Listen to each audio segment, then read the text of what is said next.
Hello friends, मोनोट्रिल academy में आपका स्वागत है। आज की वीडियो में पढ़ने वाले हैं pathogenic organism.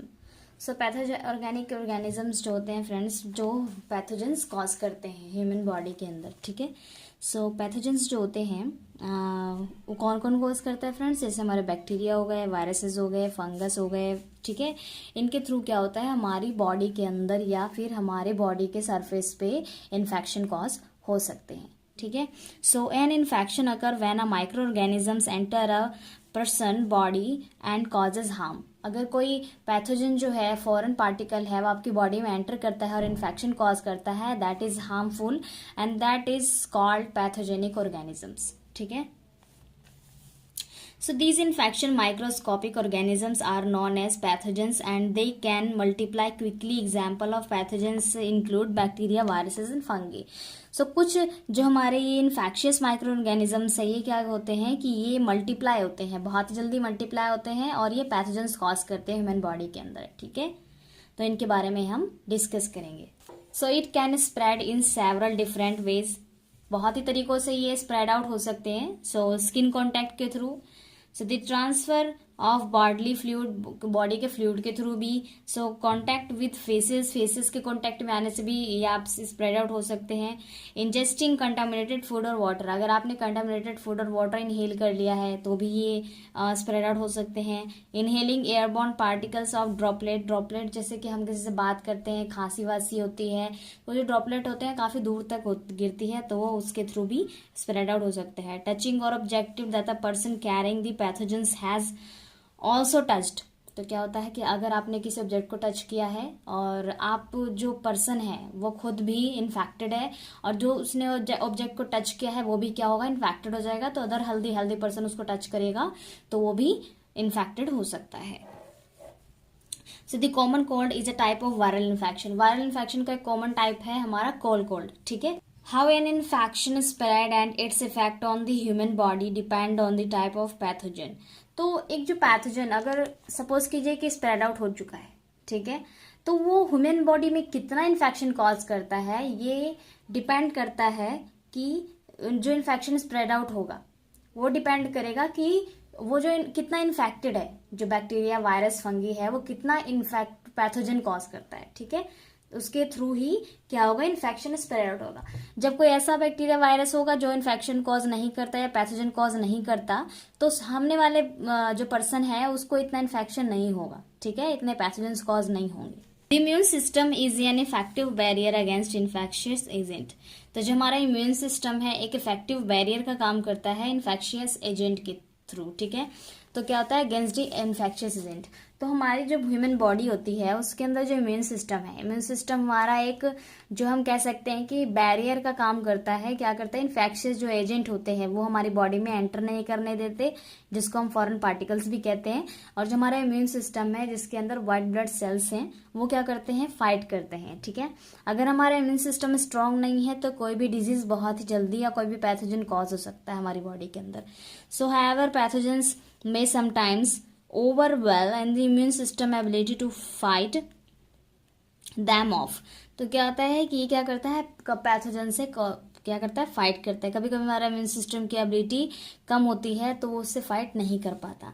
At this stage an infection become harmful. और क्या करता है, एक ऐसा स्टेज आता है जिसमें क्या होता है, इन्फेक्शन जो है वो हार्मफुल हो जाता है। Bacteria, virus, fungi and parasites are different type of pathogens. They vary in several ways including. तो क्या होता है, जब बैक्टीरिया होते हैं, वायरसेस होते हैं, फंगी होते हैं, पैरासाइट्स होते हैं, डिफरेंट टाइप के पैथोजेंस कॉज करते हैं और ये नंबर ऑफ वेराइटीज होते हैं। ठीक है, सेवरल वेज होते हैं इसके, जैसे कि उसमें shape, size, functions, genetic content सब में डिफरेंट होता है। ठीक है, for example virus are smaller than bacteria. आप जानते हैं कि वायरस को हम नेट डाई से नहीं देख सकते। ठीक है, तो वो क्या होता है, बैक्टीरिया से बहुत ही छोटा होता है।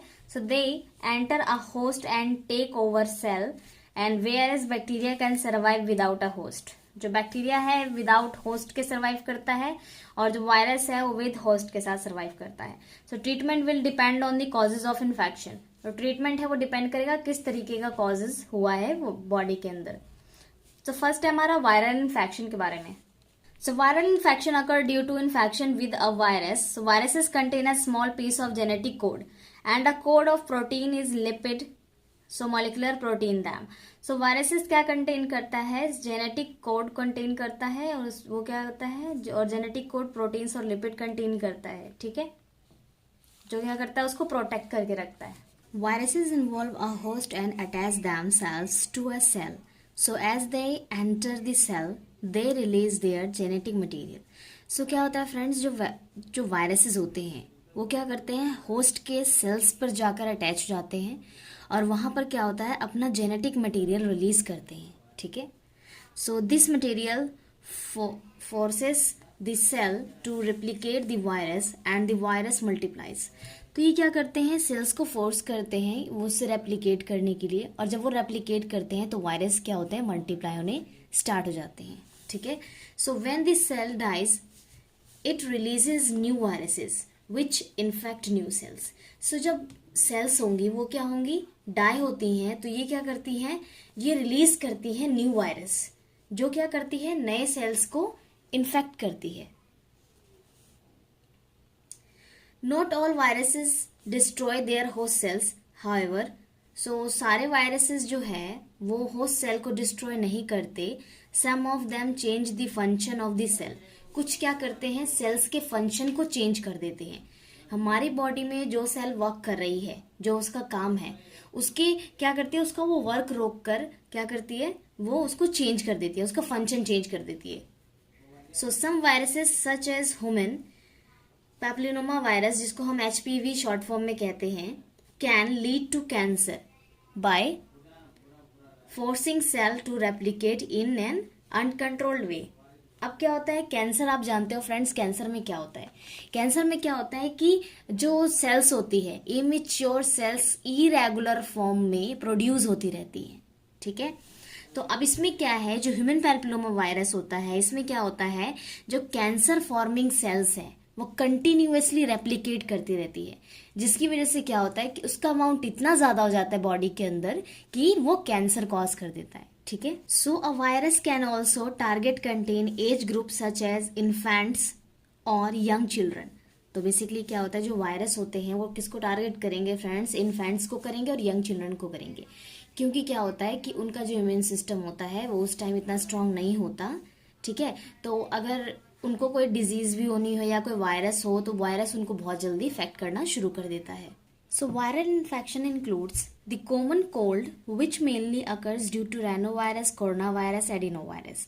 सो बेसिकली क्या होता है फ्रेंड्स कि कुछ वायरसेस ऐसे होते हैं जिनके जो सिम्टम है वो कॉमन कोल्ड है, यानी कि आप कह सकते हो कि कई सारे ऐसे वायरसेस हैं जो क्या करते हैं कि सेम सिम्टम्स कॉज करते हैं। जैसे कि आपको राइनो वायरस है तो उसमें भी जो सिम्टम आएंगे आपके कॉमन कोल्ड आएगा, कोरोना वायरस है उसमें भी आपका कॉमन कोल्ड आएगा, एडिनो वायरस है उसमें भी आपका कॉमन कोल्ड को काफी कॉमन सिम्टम है, ठीक है। So encephalitis and meningitis resulting from enteroviruses and the herpes simplex virus, जिसको हम शॉर्ट फॉर्म में HSV भी कहते हैं, as well as West Nile virus. तो ये क्या है, ये भी वायरल इन्फेक्शन में इंक्लूड्स हैं। इंसेफ्लाइटिस, जो इंसेफ्लाइटिस है हमारा, मेनिंजाइटिस है, बेसिकली जो ब्रेन में CSF होता है वहाँ कॉज करता है ये, और जो हमारा एंटीरो वायरसेस है, हर्ब सिम्प्लेक्स वायरस है, वेस्ट नाइल वायरस है, ये सारे वायरल इन्फेक्शन में इंक्लूड हैं। सो स्किन इन्फेक्शन के लिए क्या है, for which HPV and HSV है responsible. COVID-19 a respiratory disease that develop after a novel coronavirus infection that is currently causing a global pandemic। तो बेसिकली क्या होता है, अभी जो हमारे 1-2 साल गए हैं फ्रेंड्स, जो बहुत ही ज़्यादा हमारे लिए पैंडेमिक सिचुएशन इसलिए थी क्योंकि इस टाइम पर काफ़ी कोविड की इतनी महामारी थी कि ट्रीटमेंट करना मुश्किल था। तो आप जानते हैं कि जो कोविड के टाइम पे जो सिम्टम्स थे काफ़ी कॉमन थे, किसी को कोल्ड था, किसी को फीवर था, किसी को पेन था, या फिर आप कह सकते हो कोई बिल्कुल टायर्डनेस फील कर रहा था, उठ नहीं पा रहा था बंदा। जिसको शुगर था, इनमें से जिसको शुगर था उसकी तो ट्रीटमेंट होने के बाद भी उनकी डेथ हो रही थी, ठीक है। तो डेथ रेट इतना ज़्यादा बढ़ गया था उस टाइम पे, तो हम कह सकते हैं जो कोविड-19 है एक वायरल इन्फेक्शन है, ठीक है, जो महामारी भी हो चुकी है इसकी। अदर वायरल कंडीशन इंक्लूड, कुछ ऐसे अदर वायरल कंडीशन इंक्लूड है जैसे Zika virus, HIV, hepatitis C, polio, influenza जो उसको हम फ्लू भी कहते हैं including H1N1 swine flu, dengue fever हो गया जिसमें हमारा डेंगू NS1 आता है, IgG आता है, एबोला वायरस आता है, हमारा मिडल ईस्ट रेस्पिरेटरी सिस्टम आता है जिसको हम शॉर्ट फॉर्म में MERS-CoV भी कहते हैं, ठीक है। Antiviral medication can help relieve the symptoms of some viruses while the disease passes.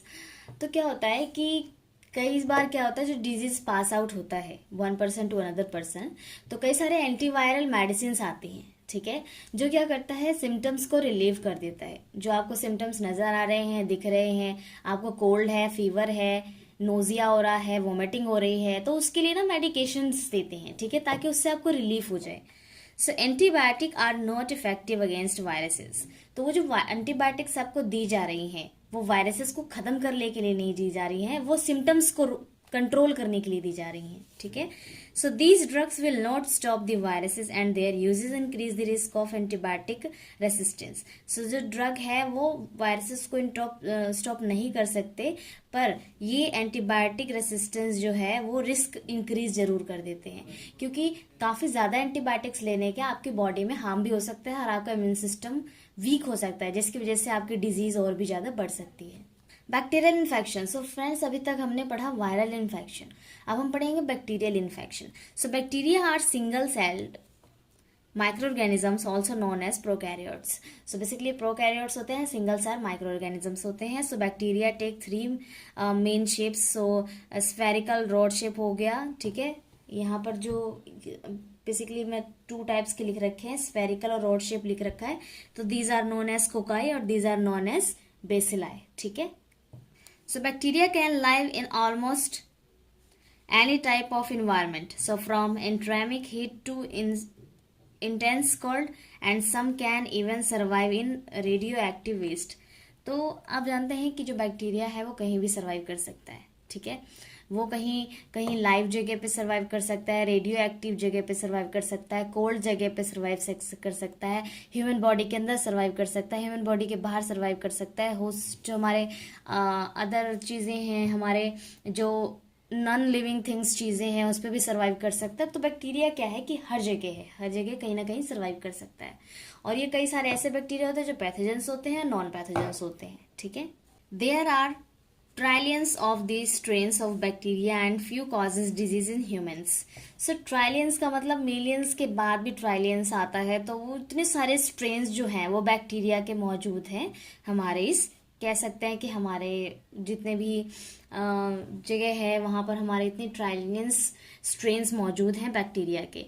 So causes disease in human, तो बहुत कम है ऐसे जो ह्यूमन में डिजीज कॉज करते हैं। Some of them live inside the human body and such as in the gut or airway without causing harm. तो काफ़ी ऐसे बैक्टीरियाज हैं जो हमारे गट में प्रेजेंट होती है, एयरवे में, एंड दी कोई भी डिजीज कॉज किए बिना, ठीक है। तो काफ़ी ऐसे बैक्टीरियाज जो है वो प्रेजेंट है। So some good bacteria attack bad bacteria and prevent them from causing sickness. तो काफ़ी सारे ऐसे बैक्टीरिया होते हैं जो हार्मफुल बैक्टीरिया को किल कर देती हैं, ठीक है, और हमें प्रोटेक्ट करती हैं उनसे।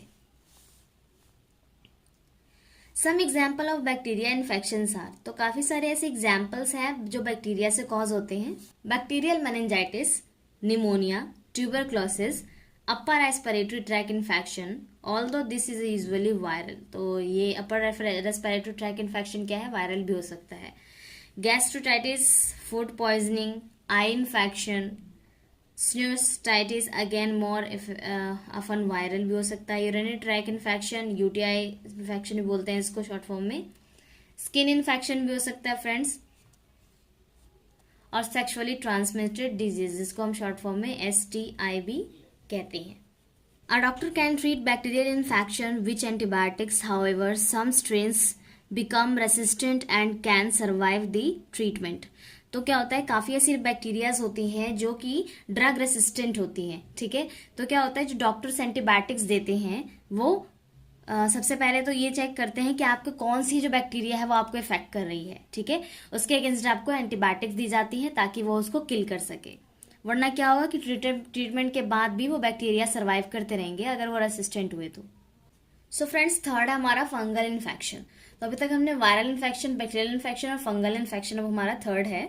सो A fungus is often a multicellular parasite that can decompose and absorb organic matter using an enzyme. तो क्या होता है, जो फंगस होते हैं बेसिकली मल्टी सेलुलर पैरासाइट है, ठीक है।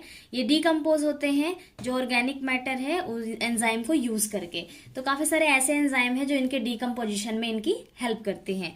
सो fungi almost always reproduce of spreading single celled spores. So basically क्या होते हैं, सिंगल सेल्ड स्पोर्स होते हैं। The structure of a fungus is usually long and cylindrical with small filaments branching from the main body. तो क्या होता है, जो इनका स्ट्रक्चर होता है वो कुछ इस तरीके का होता है कि सिलेंड्रिकल फॉर्म में होते हैं और इनके जो फिलामेंटस होते हैं वो बहुत स्मॉल होते हैं और ब्रांच फॉर्म में होते हैं, ठीक है। इनकी बॉडी ना ब्रांच फॉर्म में होती है, जैसे कि आप देख सकते हो कि ये यहाँ पे एक सिंगल सेल है, यहाँ पे इसकी ब्रांचिंग हो रखी है, ठीक है। कई सारे ब्रांचेस होते हैं इसके। तो many fungal infection develop in the upper layer of the skin and some progress of the deeper layer. तो काफी ऐसे फंगल इन्फेक्शन है जो लेयर के सबसे ऊपर होती है या फिर लेयर के सबसे अंदर होती है, ठीक है। जो लेयर के सबसे ऊपर होती है वो डिजीजेस आपको सीन होंगी, ठीक है, वो फंगल इन्फेक्शन आपको सीन होगा, पर जो लेयर के अंदर होगा वो आपको सीन नहीं होगा, ठीक है। So inhaled yeast is mold spores can sometimes lead to fungal infections such as pneumonia or infection throughout the body। तो क्या होता है, कभी कभी जो है इनहेल्ड जो ईस्ट होते हैं और मोल्ड स्पोर्स होते हैं ये क्या करते हैं, फंगल इन्फेक्शन कॉज करते हैं और बेसिकली निमोनिया कॉज करते हैं, ठीक है। So these are also non as systemic infection. क्या होता है, सिस्टेमिक इन्फेक्शन है कि ये हमारे सिस्टम्स को इन्फेक्ट करती हैं, ठीक है, हमारी बॉडी को इन्फेक्ट करती हैं और सिम्टम्स भी कॉज करती हैं। So those with a higher risk of developing a fungal infection include people who. तो क्या होता है कि जो higher risk developing fungal infection है, ठीक है, वो क्यों होता है, किसकी वजह से होता है, उसके लिए कौन रिस्पॉन्सिबल है। Use antibiotics for a long time. अगर आप एंटीबायोटिक लॉन्ग टाइम के लिए यूज कर रहे हैं तो क्या होता है कि आपकी बॉडी के अंदर फंगल इन्फेक्शन कॉज करने के चांसेस बढ़ जाते हैं। So have a weekend immune system due for example the living with HIV और डायबिटिक और रिसीविंग कीमोथेरेपी ट्रीटमेंट। तो अगर आप वीक हैं, आपका इम्यून सिस्टम वीक है और आपकी जो है वो कीमोथेरेपी चल रही है और आपको जो है HIV है, डायबिटीज है, तो इस केस में भी हो सकता है।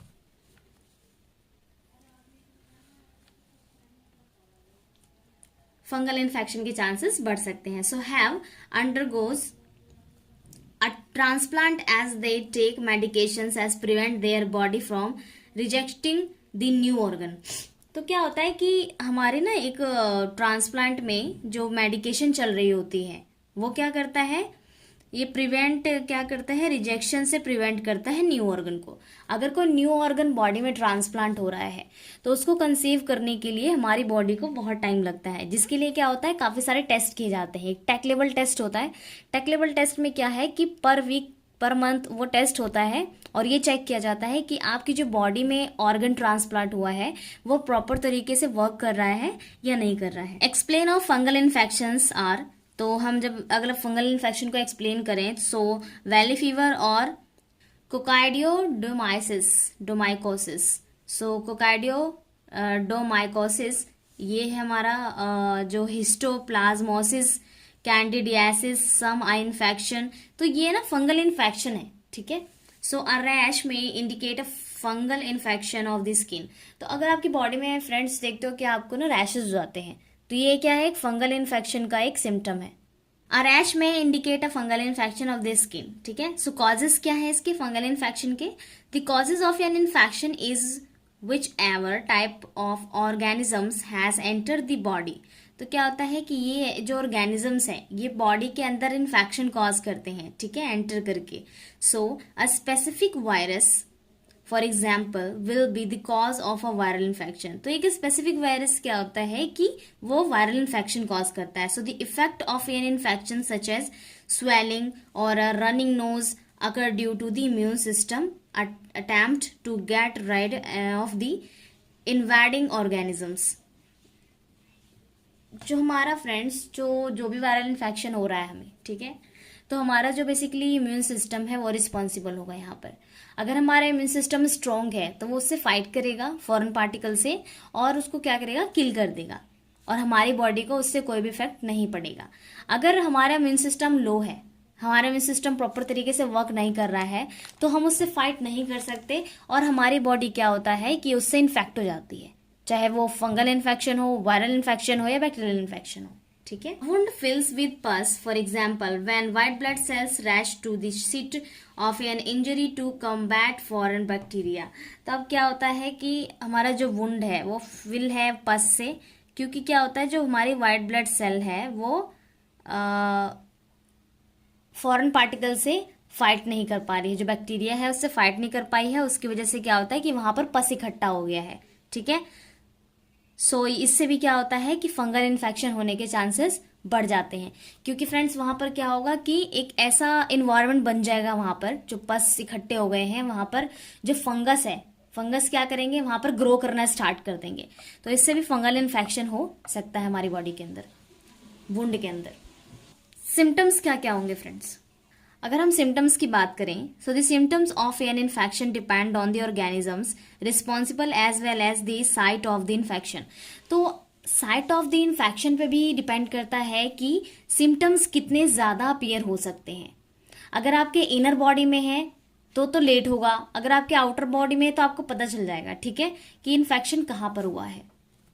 So viruses target specific cells such as those in the genitals and upper respiratory tract. तो बेसिकली जो वायरसेस होते हैं वो आपके अपर एस्पिरेटरी ट्रैक्ट पे ज्यादा अटैक करते हैं। The rabies virus for example target the nerve system. जो रेबीज वायरस है वो नर्व सिस्टम को टारगेट करता है। ठीक है। A flu virus can causes a runny nose, muscles ache and the upset stomach। तो जो हमारा वायरल है, फ्लू वायरस है, फ्लू वायरस क्या करता है कि आपकी रनिंग नोज होगी, ठीक है, मसल एक् होगा एंड अपसेट स्टमक रहेगा। So a person with a bacterial infection will often experience redness, heat, swelling, fever and the pain at the site of an infection as well as swollen lymph। अगर किसी person को bacterial infection है तो वो क्या होगा कि उसका जो एक्सपीरियंस होगा, रेडनेस, जो उनके बैक्टीरिया, सपोज कीजिए कि आपको बैक्टीरियल इन्फेक्शन है, ठीक है, तो क्या होगा कि वहां पर ना रेडनेस हो जाएगी, ठीक है, और काफी स्वेलिंग होगी, आपको हीट फील होगा एंड फीवर भी होगा, आपको पेन भी होगा, जहां पर आपको इन्फेक्शन हुआ है उस साइट पर पेन भी होगा और आपका लिम्फ नोड भी स्वेल हो सकता है। So a rash can indicate a fungal infection of the skin. अगर आपको रैशेज हो रहे हैं तो आपको फंगल इन्फेक्शन हो सकता है। अब इसको प्रिवेंट कैसे किया जा सकता है? आपने देखा होगा कि आपको viral infection, bacterial infection, fungal infection, आप इसको किस तरीके से प्रिवेंट कर सकते हो। So there is no single method for preventing all infection disease. आप ऑल इन्फेक्शियस डिजीज को सिंगल मेथड से प्रिवेंट नहीं कर सकते। So however people should take the following steps of the reduce the risk of transmission। हम सिर्फ transmission के risk को प्रिवेंट कर सकते हैं bacterial, viral and fungal infection से। सो अगर आप ट्रांसमिट ही ना होने दें उस इन्फेक्शन को तो वो फैलेगा ही नहीं, एक पर्सन से दूसरे पर्सन में नहीं जाएगा और जिस पर्सन को है उसको प्रॉपर तरीके से ट्रीटमेंट दी जा सकती है। So wash the hand often specially before and after preparing food and after using the bathroom. अगर आप वॉश हैंड प्रॉपर तरीके से करें, जब आप खाना खाने से पहले एंड खाना खाने के बाद, स्पेशली जब आप बाथरूम यूज कर रहे हैं उस टाइम पर आपके हैंड प्रॉपर तरीके से क्लीन होने चाहिए। Clean surface area and avoid keeping perishable food at room temperature for too long while preparing a meal. तो अगर आप जो फूड प्रिपेयर कर रहे हैं अपने किचन में तो आप उसको लंबे समय तक बाहर ना रखें, ठीक है। उससे क्या होगा, कई सारे फ्लाइज वहां पे आएंगे और क्या होगा, उस पर बैठेंगे और वो कई सारे ऐसे अपने हार्मफुल बैक्टीरिया अपने साथ लेके आते हैं कि और वो उसी मील पर बैठ जाएंगे और वही आप टेक कर लेंगे, ठीक है। सो क्या होता है कि बिल्कुल क्लीन सरफेस, क्लीन एरिया पे आप अपना मील प्रिपेयर करें और उसको ढक के रखें और अच्छे से खा लें, ठीक है, लॉन्ग टाइम तक उसको ना रखें। So receive any recommended vaccination and keep them up to date. So आप कोई भी वैक्सीनेशन ले रहे हैं, ठीक है, तो आप अप टू डेट होने चाहिए। Only take antibiotics with a prescription and be sure the complete the recommended course even its symptoms improve at the earlier stage। तो क्या होता है कि अगर आप कोई एंटीबायोटिक ले रहे हो, तो एंटीबायोटिक भी आपकी बॉडी में हार्मफुल करती है, without any prescription, without any doctor आप ले रहे हो तो आपको हार्म भी कर सकती है। सो एंटीबायोटिक्स जो है वो प्रिस्क्रिप्शन पे ही आप लें, अगर आपको डॉक्टर ने सजेस्ट किया है तो ही आप एंटीबायोटिक्स का यूज करें। सो एंटीबायोटिक्स क्या है कि एक टाइम पर अगर आपने वो कोर्स कंप्लीट कर लिया है, ठीक है, आप में इम्प्रूवमेंट आ गई है, तो आप ईयरली ही उसको आप एंटीबायोटिक्स को रोक सकते हैं। Disinfect room that may have high concentration of bacteria such as the kitchen and bathroom.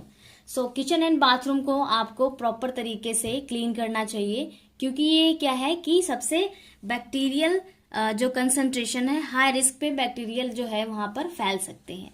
So reduce the risk of sexually transmitted infection by receiving regular STI checks, so using condoms and abstaining all together। तो क्या होता है कि ये जो basically STD है, infection है, STI infection है, इसको हम बेसिकली रोक सकते हैं या कंट्रोल कर सकते हैं ये हमारे कुछ सेफ्टी रूल्स को फॉलो करके। So avoiding sharing personal items such as toothbrush, combs, razor blades, drinking glasses and kitchen utensils. So क्या है हमारा कि हम काफ़ी सारे ऐसी चीज़ें जो हैं, खुद की चीज़ें हम शेयर ना करें तो ज़्यादा बेटर है। जैसे कि टूथब्रश आप सिंगल यूज़ कर रहे हो तो आपका कोई और जो है आपके फैमिली मेंबर में कोई उसको यूज ना करे या फिर बाहर को यूज ना करे। आपका जो कॉम्ब है पर्टिकुलर आप अपने कॉम्ब से कॉम्ब करें और किसी का यूज ना करें। जो रेजर ब्लेड है बेसिकली उसको भी आप यूज ना करें, या खाने पीने की कोई चीजें हैं तो वो भी आप उसको ना यूज करें। जैसे ग्लास हो गया, ड्रिंकिंग ग्लास हो गई। Following an activities, lifestyle and eating a nutritionally balanced diet. So आप जो है अपने लाइफस्टाइल में भी चेंजेस ला सकते हो। जैसे कि काफ़ी सारे ऐसे bacterial infection, viral infection, fungal infection ऐसे होते हैं जो हमारे अनहाइजीनिक तरीकों से, खाना खाने से या फिर हमारी ओबेसिटी की वजह से भी हमें हो जाती हैं, जिसकी वजह से हमारा इम्यून सिस्टम जो है वो लो हो जाता है। सो हमारे लाइफस्टाइल में भी चेंजेस होंगी। हमारा जो ईटिंग है, हमारे ईटिंग का जो डाइट है, हमारी जो डाइट है वो पूरी की पूरी न्यूट्रिशनली होनी चाहिए। और जो क्या है ये हेल्प करती है हमारे इम्यून सिस्टम को स्ट्रांग करने के लिए। जब आपका इम्यून सिस्टम स्ट्रांग होगा तो आप किसी भी बैक्टीरियल वायरल इन्फेक्शन से फाइट कर सकते हैं। So and the prime of the body defence against the different type of infection. तो काफी सारे ऐसे इन्फेक्शन हैं जिससे आप फाइट कर सकते हैं अपना एक स्ट्रांग इम्यून सिस्टम के साथ, ठीक है। सो फ्रेंड्स, हमारा जो पैथोजेनिक ऑर्गेनिज्म है ये यहीं पे फिनिश होता है फ्रेंड्स। सो इसके रिगार्डिंग अगर कोई भी क्वेश्चन है तो आप कमेंट बॉक्स में पूछ सकते हो। सो वीडियो अच्छी लगी है तो लाइक कीजिएगा, फ्रेंड्स को शेयर करना मत भूलिएगा, चैनल को सब्सक्राइब। फ्रेंड्स मिलते हैं नेक्स्ट वीडियो में। Thank you so much.